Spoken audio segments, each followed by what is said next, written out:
Okay. So आपण आतापर्यंत बघितलेलं आहे. सो आतापर्यंत आपण जाणून घेतलेलं आहे, की जे अर्थची पोझिशन आहे ही हालत राहते. अर्थ आपल्या जागेवरून हालत असते आणि त्याचा जो हे असतो, अँगल असतो तो 23 डिग्री 30 मिनिट्स या अँगलमध्ये ती हालत असते, राइट? सो कधी उत्तर दिशा किंवा उत्तर गोलार्ध हा ह्याच्याकडे असतो, सूर्याकडे वळलेला असतो किंवा दक्षिण गोलार्ध कधीतरी, राइट? सो अशा प्रमाणे आपण बघितलेलं आहे. So we have seen this thing. So why this happens? तर ते काय सिनेरिओज आहेत? तर बघा, due to the gravitational force of the sun and earth, the speed of the earth gets reduced, and during the amphibian position, they increase during the variable position.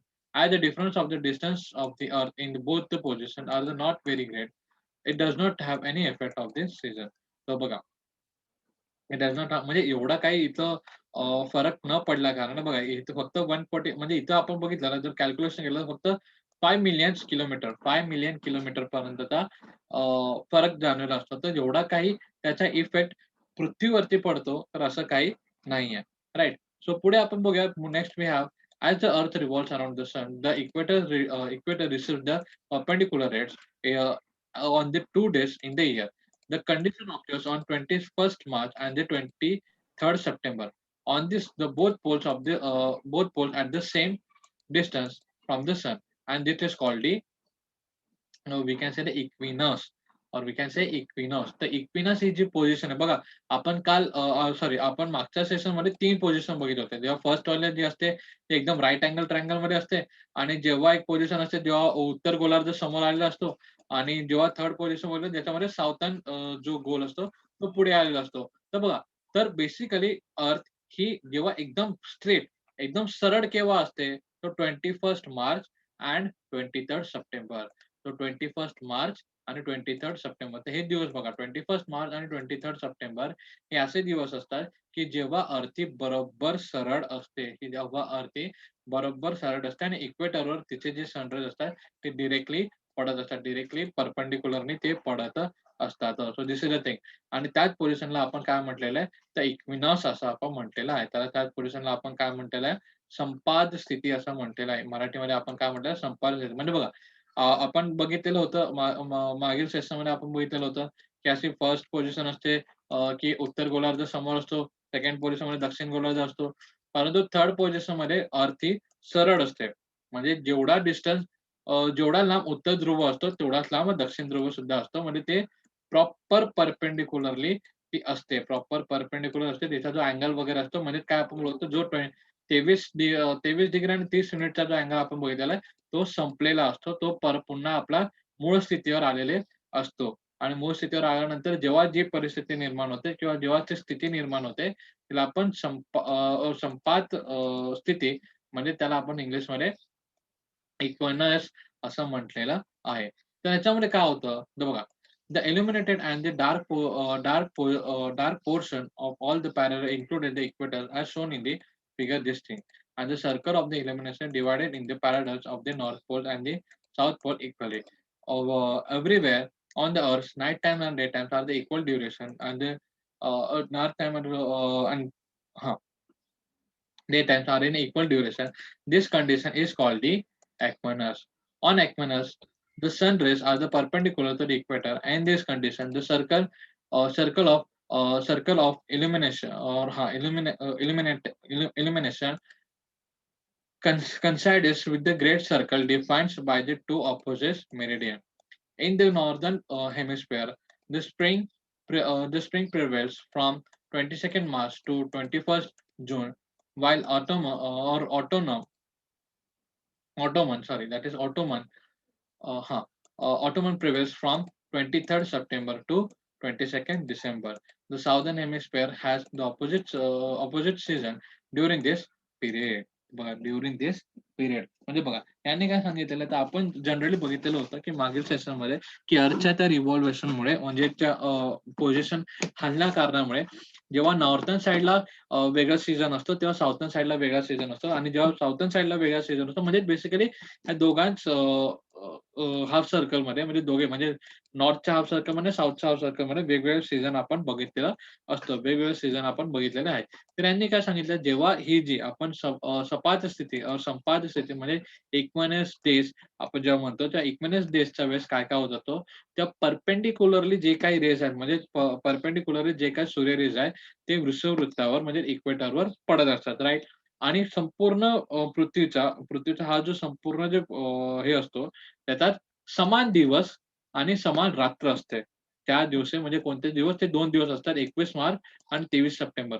हे लक्षात ठेवा. 21 मार्च आणि 23 सप्टेंबर या 2 दिवस अर्थ ही प्रॉपरली स्ट्रेट असते. अर्थ ही properly straight असते आणि जेणेकरून संपूर्ण या हाल्फ सर्कलमध्ये आता यावेळेस संपूर्ण या पृथ्वी संपूर्ण या सूर्याच्या समोर असणाऱ्या हाल्फ सर्कलमध्ये काय होत असतो, तर तिथे समान दिवस आणि समान रात्र असते. म्हणजे बघा, जे कर्कवृत्तावर दिवस-रात्र असते, तेच मकर पण असणार. जे या रिजनमध्ये दिवस आणि रात्र असणार, तेच त्या ठिकाणी सुद्धा दिवस आणि रात्र असणार. हे कधी? हे या 2 दिवसामध्ये. या 2 दिवसामध्येच म्हणजे संपूर्ण पृथ्वीवरती जो टाईम पिरियड आहे तो समान चालत असतो. संपूर्ण पृथ्वीवरती टाईम पिरियड आहे तो समान चालत असतो. म्हणजे ज्यावेळेस इथे सूर्य उगवलेला असेल, त्याच वेळी इथे सुद्धा सूर्य उगवलेला असेल. असेल right? So this is the thing. तर बघा ह्याच्यामुळे काय होतंय, तर बघा उत्तर ध्रुव व दक्षिण ध्रुवातील प्रकाशित व अप्रकाशित भाग समान असल्याने असलेले तुमच्या लक्षात आहे. अशी स्थिती असेल तर त्या दिवशी पृथ्वीचे सर्वत्र दिवमान व रात्रमान सारखे असतात. त्यांनी म्हणजे जे मी आता तुम्हाला सांगितलं तेच त्यांनी इथे लिहिलेले असेल. तर ही संपात स्थिती होय. तर संपात स्थितीमध्ये वृषभवृत्तावरील सूर्यकिरण लंबावर असण्याची स्थिती आणि त्यातील विसर्जन असे म्हणतात. या स्थितीत तयार होणारा प्रकाशवृत्त रेखावृत्तीय बौद्ध वृक्षात तंतोतंत जुळते आणि उत्तर गोलार्धामध्ये 21 मार्च ते या कंडिशन नंतर बघा 21 मार्च जे आपण बोललो 21 मार्च आणि 23 सप्टेंबर. ते 21 मार्च ते 21 जून पर्यंत वसंत ऋतू असतो, ज्यालाच आपण स्प्रिंग म्हटलेलं आहे. तो तर हे जे पोझिशन अशी असते, जेव्हा थोडे सीझन्समध्ये म्हणजे ऋतूमध्ये बदलाव यायला सुरुवात होते. ही जी पोझिशन म्हणजे इक्विनॉक्स डेज ज्याला आपण म्हटलेलं आहे किंवा संपात दिवस आपण ज्याला म्हटलेलं आहे, तर तेव्हा नवीन दिवसाला किंवा नवीन काही ऋतूला सुरुवात झालेला आपण बघू शकतो. उत्तर गोलार्धामध्ये आता प्रथमतः आपण उत्तर गोलार्धाबद्दल बोलून घ्या. उत्तर गोलार्धामध्ये संपात दिवसानंतर म्हणजे 21 मार्च नंतर 21 जून पर्यंत तिथे काय येतो? स्प्रिंग सीझन येतो. म्हणजे या 2 महिन्याचा आपण हां, त्या 2 महिन्याचा आपण बेसिकली बोलत होतो तिथे स्प्रिंग येत असतो आणि जर त्याच ठिकाणी आणि नंतर 23 सप्टेंबर ते 22 डिसेंबर पर्यंत 23 सप्टेंबर ते 22 म्हणजे हे पुढचे 2 महिने असतात. ते 2-3 महिने तेव्हा आपण तिथं शरद ऋतू आपण बोलतो म्हणजे त्याला आपण ऑटोनम असा ऋतू म्हटलेला आहे. तो आणि म्हणजे अशा प्रकारचे 2 सीझन्स आपल्याला बेसिकली तिथे दिसत असतात. बघा स्प्रिंग प्रिव्हियस म्हणजे तो तिथे येतो 21 मार्च पासून ते 21 जून पर्यंत आणि 23 सप्टेंबर पासून ते 22 डिसेंबर पर्यंत आपण ऑटोनॉम म्हणजे शरद ऋतू असं बघितलेलं असतं. परंतु साउथर्न हेमिस्फिअरमध्ये किंवा साउथर्न हेमिस्फिअरमध्ये आपण बघतो, की हे टोटली उलटं असते. म्हणजे कसं उलटं असेल, तर 21 मार्च ते 21 जून पर्यंत तिथे बेसिकली स्प्रिंग आपल्याला भेटेल आणि तिथे बेसिकली ऑटोमन आपल्याला तिथं दिसेल. ऑटोमन ऋतू आपल्याला तिथे बसेल आणि 23 सप्टेंबर ते 22 डिसेंबर पर्यंत आपल्याला तिथे काय दिसेल, तर तिथे आपल्याला स्प्रिंग दिसेल. तर अशा प्रकारे अपोझिट ऋतू तिथे आलेला आपण बघतो. बघा नॉर्दर्न हेमिस्फिअरमध्ये 21 March is called the spring and वेंट्रल equinox whereas 23 September is called the autumnal equinox. म्हणजे त्यांनी काय सांगितलेलं आहे, की 21 मार्च हा दिवस वसंत संपात म्हणून मानला जातो आणि 23 सप्टेंबर हा शरद संपाला मानला जातो. ते पण कुठे? उत्तर गोलार्धामध्ये. परंतु दक्षिण गोलार्धात ह्याच्या उलट असतात. हे दक्षिण गोलार्धात ह्याच्या उलट ऋतू असतात. म्हणजे बघा, आपण ऑलरेडी बघितलं उत्तर गोलार्धामध्ये मीन्स नॉर्थर्न हेमिस्फिअरमध्ये जर समर असेल, तर साउथर्न हेमिस्फिअरमध्ये विंटर असतो. साउथर्न हेमिस्फिअरमध्ये विंटर असेल, तर सॉरी साऊथर्न हेमिस्फिअर मध्ये समर असेल, तर नॉर्थर्न हेमिस्फिअर मध्ये विंटर असतो. तर ह्याप्रमाणे एक्झॅक्टली ऑपोझिट असलेला आपण बघू शकतो. ठीक आहे. सो सी हीच ती पोझिशन हीच ती पोझिशन मी तुम्हाला दाखवायचा प्रयत्न करतो. हीच ती पोझिशन आहे, जे मी तुम्हाला दाखवायचा प्रयत्न करतो. बघा, सनराईज जर आपण कंपेअर केलं, सनराईजमध्ये आपण केलं बघा 21 जून आणि 22 डिसेंबर. तर बघा, ह्याच्यामध्ये साउथ पोल पुढे आलेला आहे, ह्याच्यामध्ये नॉर्थ पोल पुढे आलेला आहे. तर जर आपण याला जर डिव्हाईड केलं, तर बघा इथून पहिली पहिली कंडिशन ही जी ऑब्झर्व्ह केली, त्याच्यामुळे काय होतं, तरीच परिपूर्ण पृथ्वी छानलेली इथे आहे. पूर्ण परिपूर्ण पृथ्वी छानलेली आहे. आणि हा जो अँगल किती आहे बेसिकली हा 23 डिग्री 30 मिनिट्स हा जो अँगल आहे, आणि पुन्हा हा जो अँगल आहे, हा जो अँगल आपण जो बोलतोय पुन्हा हा अगेन 23 डिग्री अँड 30 मिनिट्सचा अँगल आपण बघू शकतो. तर बघा ह्याच्यामध्ये पुन्हा नॉर्थ पोल पुढे आलेला आहे आणि नॉर्थ पोल इथे मागे गेलेला आहे. तर ही बघा, ही पोझिशन कोणती आहे? तर ही पोझिशन आहे उत्तरयान. ही जी पोझिशन आहे नॉर्थ पोल वाली आहे, ही जी पोझिशन आहे उत्तरयान. आणि ही जी पोझिशन आहे ज्याच्यामध्ये साऊथ पोल पुढे आलेला म्हणजे दक्षिण गोलार्ध पुढे आलेला आहे, तर ते आहे दक्षिणयान. बघा, पुन्हा एकदा बघा मराठीत पण मी सांगतो, जेव्हा उत्तर ध्रुव पुढे आलेला आहे, तर या पोझिशनला आपण सी पुन्हा I will tell you see. तर बघा, ह्याच्यामध्ये आपण बघू शकतो.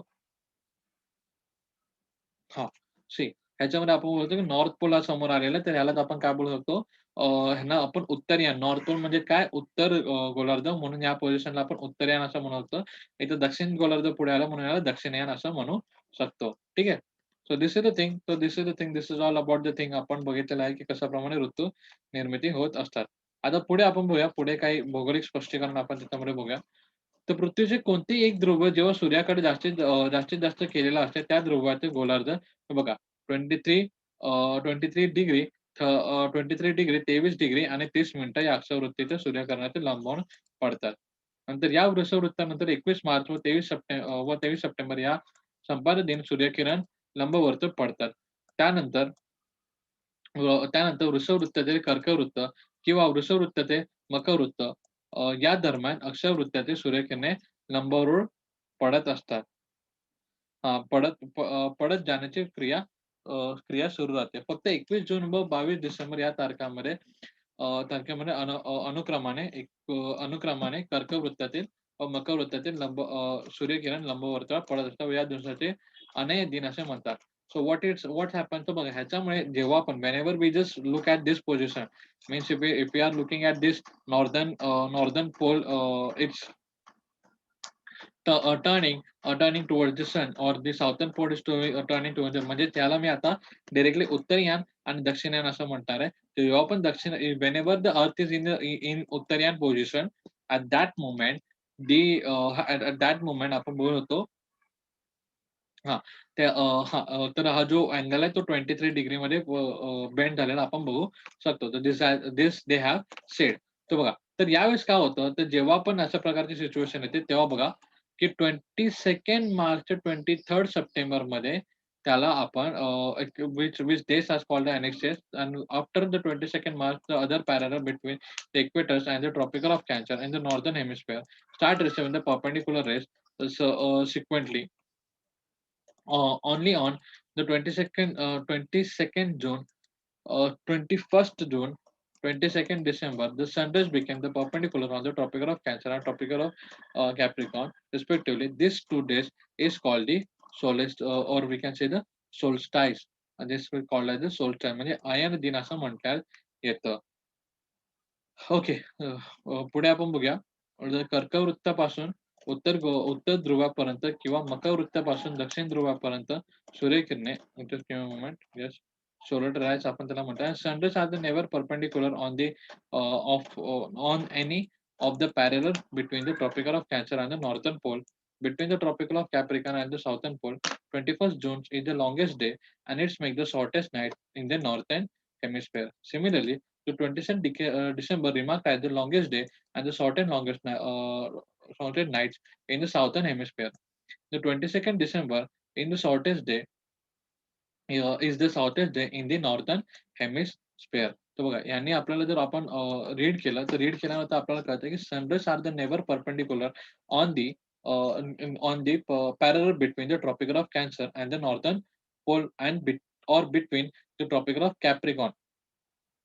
म्हणजे बघा हां, तर ह्या ज्या पोझिशनमध्ये असतो, तर ह्या पोझिशनमध्ये जेव्हा अर्थ असते बघा 21 जून आणि 22 डिसेंबर. 21 जूनला आपण ही पोझिशन जर बघितली, तर यावेळेस नॉर्थ पोलला सर्वात जास्त आणि मोठा दिवस असतो आणि 22 डिसेंबरला आपण बघतो साउथ पोलला सर्वात जास्त आणि मोठा दिवस असलेला आपण बघू शकतो. ठीक आहे.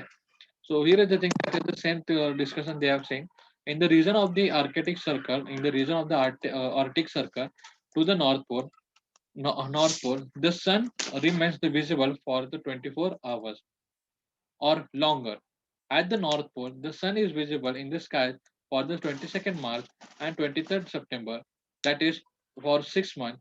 Similar situation prevails in the region between the Antarctic Circle and the South Poles in the period from 22nd 23rd September to 21st March. Note the equator and the durations of a day and night same throughout the year. म्हणजे बघा यांनी काय सांगितलेलं आहे तर ह्याच्यामध्ये जेव्हा आपण बघतो किंवा या जेव्हा अशा प्रकारचे जेव्हा पोझिशन येते अशा प्रकारचे पोझिशन येते तेव्हा तेव्हा बघा आता याच्यामध्ये आपण जेव्हा 21 जूनला जेव्हा आपण बघतो 21 जून नंतर आपण बघतो की नॉर्थ पोल हा कोणाकडे आला सूर्याकडे. सो दॅट्स वाय म्हणजे उत्तर गोलार्ध सूर्याकडे आला. त्याच्यामुळे काय होणार की उत्तर गोलार्धामध्ये आपल्याला पुढील 6 महिने पुढील 6 महिने हा सूर्यप्रकाश आपल्याला भेटत असणार. पुढील 6 महिने सूर्यप्रकाश हा आपल्याला भेटत असणार. परंतु त्याच जागी जर 22 डिसेंबर नंतर जर आपण 21 जून पर्यंत पुन्हा येऊ, तर तेव्हा या ठिकाणी आपल्याला पुढील 6 महिने हे काय भेटणार? अंधार भेटणार. म्हणजे बघा नॉर्थ पोलला पुढील 6 महिने नॉर्थ पोलला 6 महिने हे असतो दिवस असतो आणि 6 महिने अंधार असला असं बोललं तरी चालेल आणि त्याच प्रकारचं सेम सिनारिओ आपला साउथ पोल सोबत सुद्धा होतो. जेव्हा इथे पुढील 6 महिने दिवस असतात, तेव्हा इथे पुढील 6 महिने रात्र असते आणि जेव्हा इथे पुढील 6 महिने रात्र असते, तेव्हा इतर पुढील 6 महिने सॉरी जेव्हा इथे पुढील 6 महिने दिवस असतो, तेव्हा इथे पुढील 6 महिने रात्र असलेलं आपण बघू शकतो. ठीक आहे. So here is the thing. The seasons have been decided on the basis of the duration of sunlight, equinox, and the on the and solstice. The equatorial region does not experience any changes of the season. Hence, the climate of the region does not change in all the year. The place beyond the equator regions are either the hemisphere, summer, or the winter, and they experience the one after the other within the year. The occurrence of the seasons one after the other in a year leads to the cycle of season. Generally, there are the two seasons, summers and winter, on the earth. However, the some places regions are the taken for the four in all. तर म्हणजे बघा, त्यांनी काय सांगितलंय की उत्तर गोलार्ध, दक्षिण जेव्हा जेव्हा पण आपण बघतो, तर आपली वृषवृत्त जी आहे, वृषवृत्तावरती बेसिकली आपल्याला जास्त फरक पडलेला इथं दिसत नाही. कारण बघा, ती ती एक अशी जागा आहे की ज्याच्यात 2400 सॉरी पूर्ण 12ही महिने आपण त्याच्यावरती सूर्यप्रकाश असलेला बघू शकतो. तर 12ही महिने त्या ठिकाणी वातावरणामध्ये बदल होतं का जास्तीत जास्त? उत्तर आहे नाही. तर विषुववृत्तामध्ये म्हणजे इक्वेटरवर वातावरणामध्ये जास्तीत जास्त बदल होत नाही. परंतु जर आपण इक्वेटरला म्हणजे वृषुववृत्ताला जर सोडलं, even if we go at the upper side that means the northern pole म्हणजे उत्तर ध्रुव आणि जर आपण if we go to the southern side और साउथर्न पोल म्हणजेच मी काय म्हटलं, जर वृषववृत्तापासून जर आपण उत्तरेकडे गेलो किंवा वृषववृत्तापासून जर आपण दक्षिणेकडे गेलो, तर हा जो पिरियड हे जे 2 घटक आहेत किंवा हे जे आपले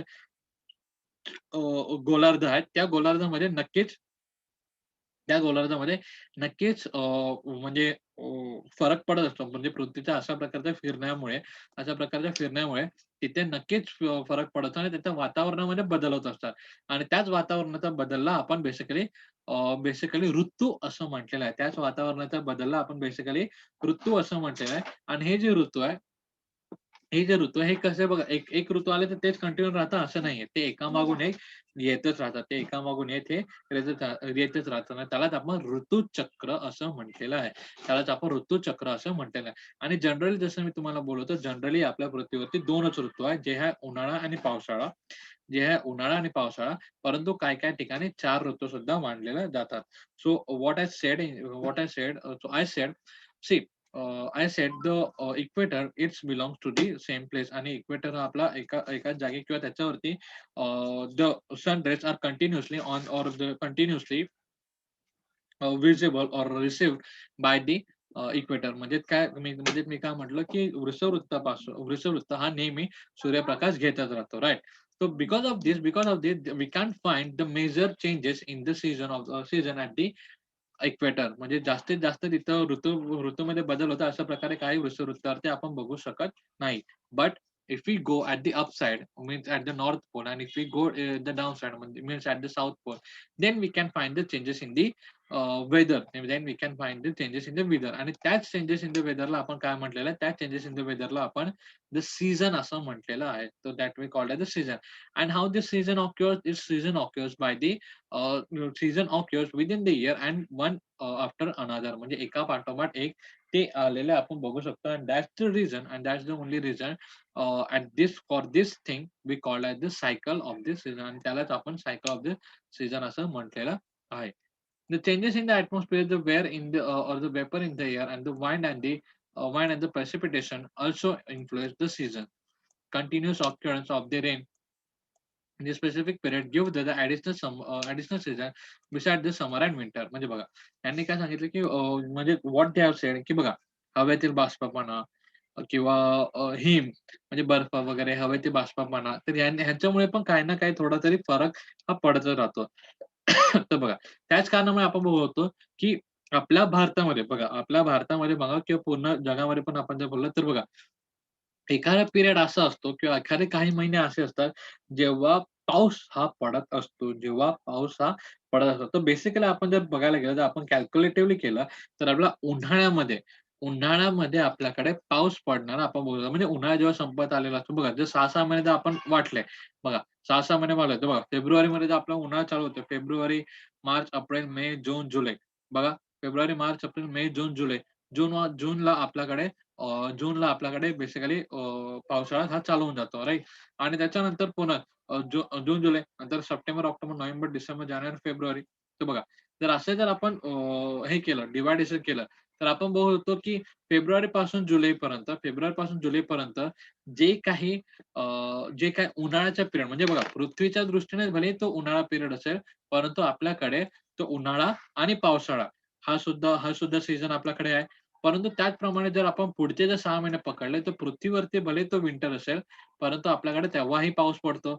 म्हणजेच उन्हाळ्याचे 2 महिने आणि हिवाळ्याचे 2 महिने असे मिळून आपल्याकडे 4 महिने पाऊस पडत असतो. असे मिळून आपल्याकडे 4 महिने पाऊस पडतो आणि त्याच कारणामुळे मग 4 महिने उन्हाळा, 4 महिने पावसाळा आणि 4 महिने हिवाळा अशा प्रकारचे 3 ऋतू, 3 सीझन्स आपल्या इंडियामध्ये किंवा आपल्याकडे क्रिएट झालेले आहे. अशा प्रकारचे 3 सीझन्स आपल्याकडे क्रिएट झालेले आपण बघू शकतो. So that is the reason that we have even even even the summer and the winter are the two basic season we have on the earth, but also we have the rainy season in our country. म्हणजे आपल्या देशामध्ये आपण rainy season असलेलं सुद्धा आपण बघू शकतो. So due to the local condition and the seasons of the other summer and the winter that seems to occur in the different parts. For example, the rain occurs in India is a specific period. Therefore, we consider the four seasons: the summer, the rainy season of the period of relative monsoon and winter, and the four seasons and the four seasons are the Europe and North America too. म्हणजे बघा, ज्याप्रमाणे आपल्याकडे तीन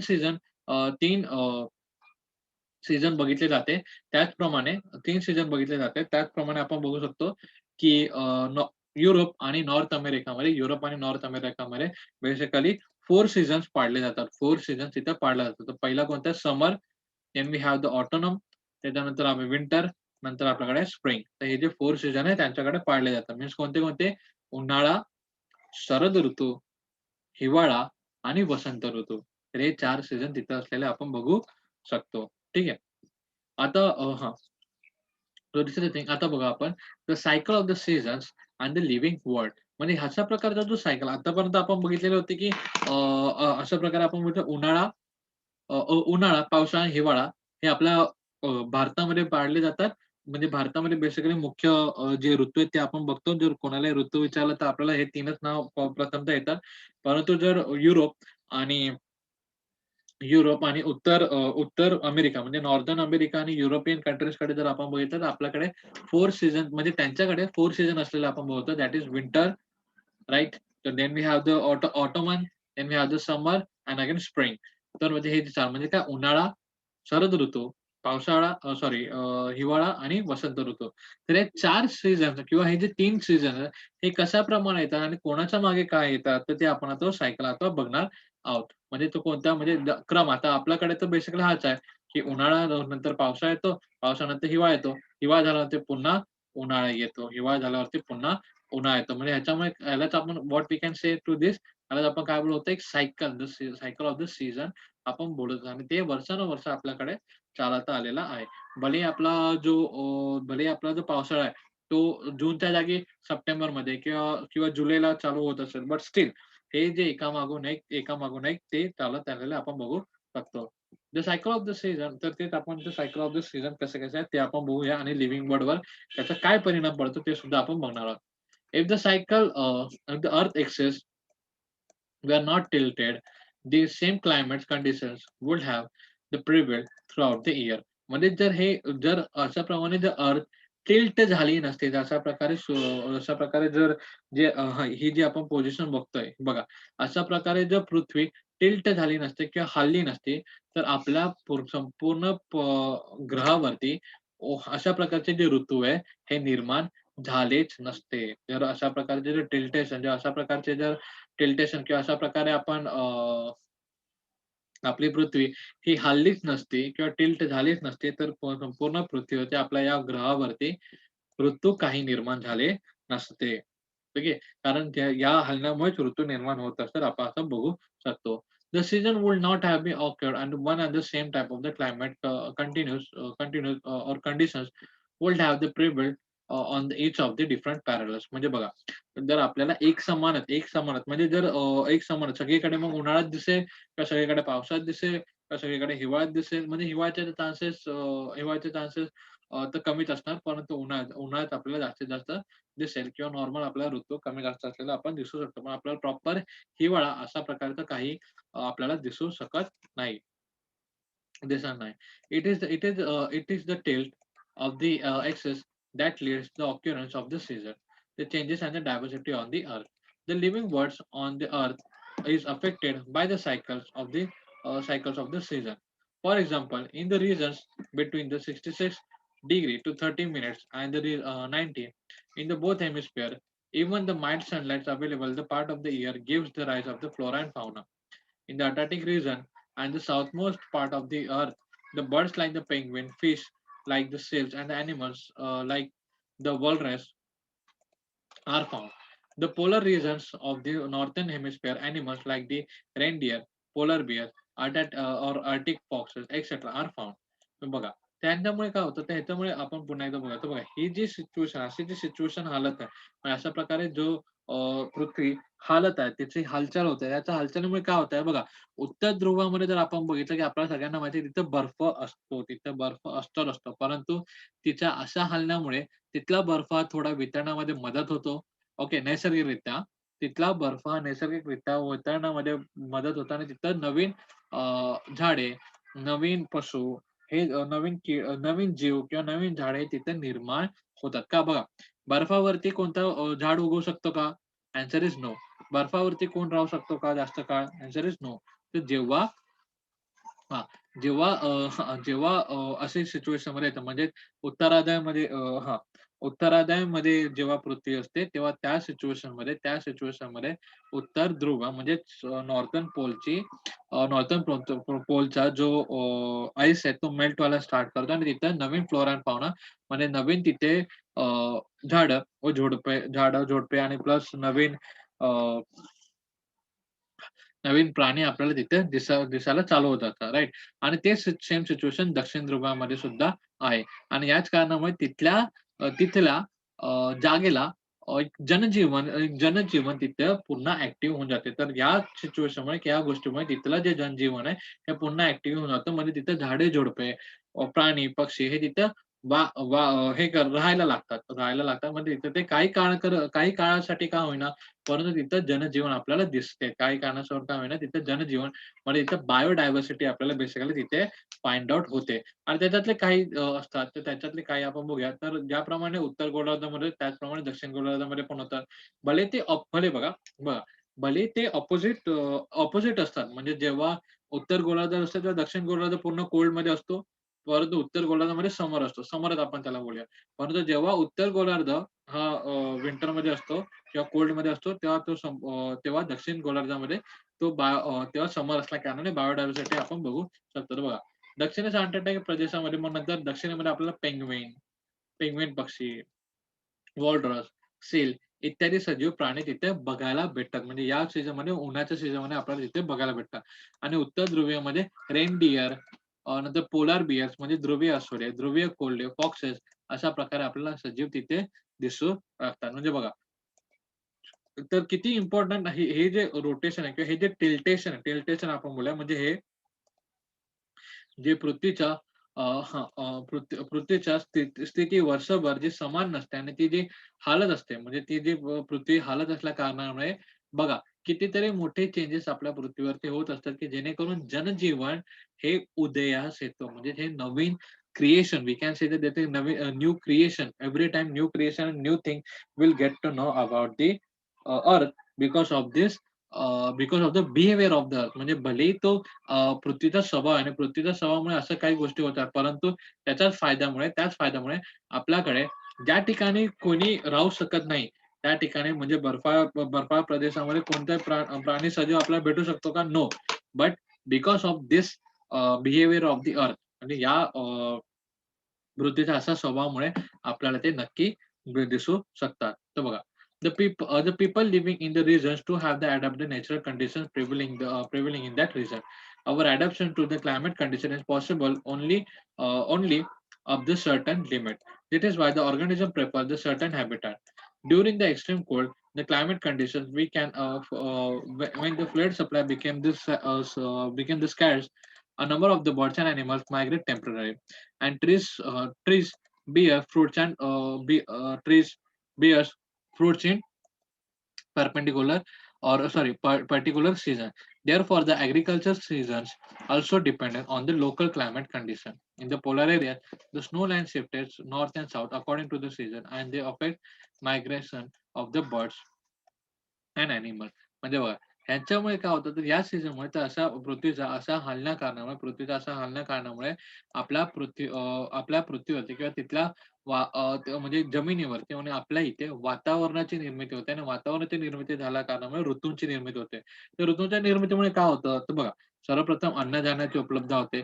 शेती करण्यामध्ये local climate जेवढा म्हणजे जो स्त अ, स्त अ, स्थगी अ, स्थानिक वातावरण जेवढा कारणीभूत असतो, ते कारणीभूत म्हणजे तो स्थानिक वातावरण आपल्याला भेटतो चांगला, जेणेकरून आपण उत्पादन घेऊ शकतो. म्हणजे म्हणजे फॉर फार्मिंग म्हणजे शेतीसाठी, नंतर